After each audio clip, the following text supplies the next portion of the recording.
Which are the two uses of language defined by Richards?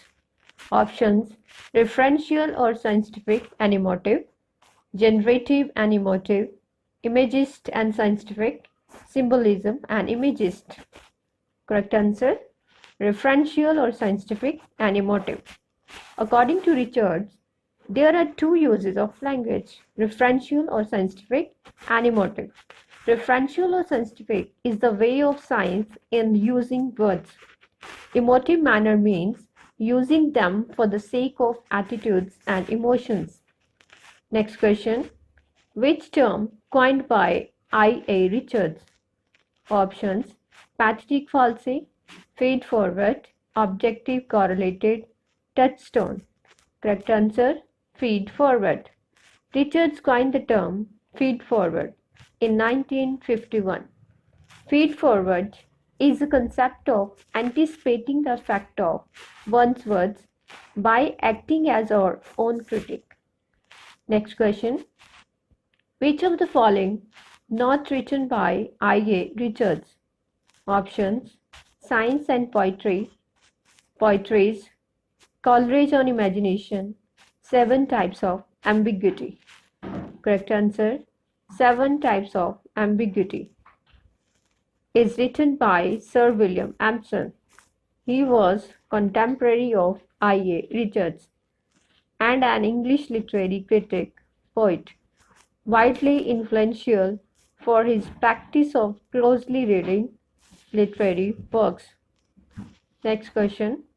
Who were the contemporary of Richards?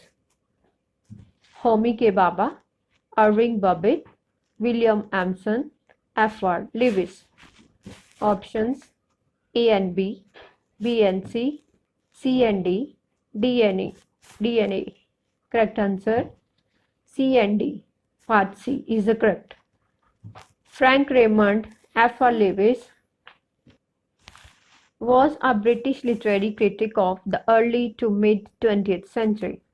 Sir William Ampson was an English literary critic and poet. Both were contemporaries of I.A. Richards. Next question. Following famous quote by I.A. Richards derived from which book? A book is a machine to think with, but it need not, therefore, usurp the function either of the bellows or the locomotive.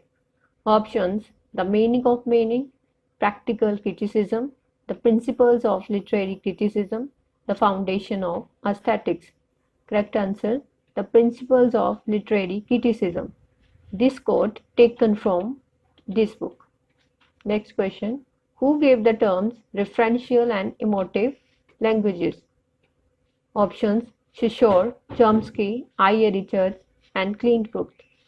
Correct answer: I.A. Richards gave the terms referential and emotive languages. Next, linguistic part. Question. Which term refers to any unit of language with meaning? Options: morpheme, phoneme, lexis, semantics. Correct answer: morpheme. Morphemes are the smallest units of meaning in a language. There are two types of morphemes: free morphemes and bound morphemes. This is morphemes chart. Morphemes divided into two categories: free morphemes and bound morphemes. Free morphemes divided into further two categories: lexical and functional morphemes. And bound morphemes divided into further two categories: derivational and inflectional morphemes. Next question. A morpheme that occurs before, after, or within the root or stem of a word is called. Options: prefix, suffix, affix. Correct answer: affix. Affix a grammatical element that is combined with the word, stem, or phrase to produce derived or inflected forms. There are three main types of affixes: prefixes, infixes, and suffixes. This is a chart of affixes: prefix, infix, and suffix. Prefix add in the before the root bound morpheme, and infix add in the with the plurals like geese and men, and suffix add in the end of the word. Next question. Which term refers to the smallest unit of sound in a language?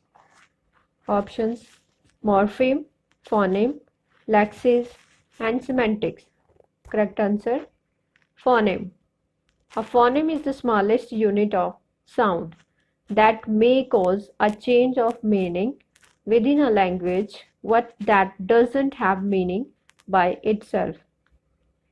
Next question. A language formed with non-standard uses and pronunciation that's only heard in one area is. Options: a local dialect, a native language, a semantic language. Correct answer: a local dialect. A dialect is a form of a language that is spoken in a particular area. There are two types of dialects: social dialects and ethnic dialects. Social dialects associated with the certain classes or occupational groups, and ethnic commonly used by the member of a particular ethnic groups.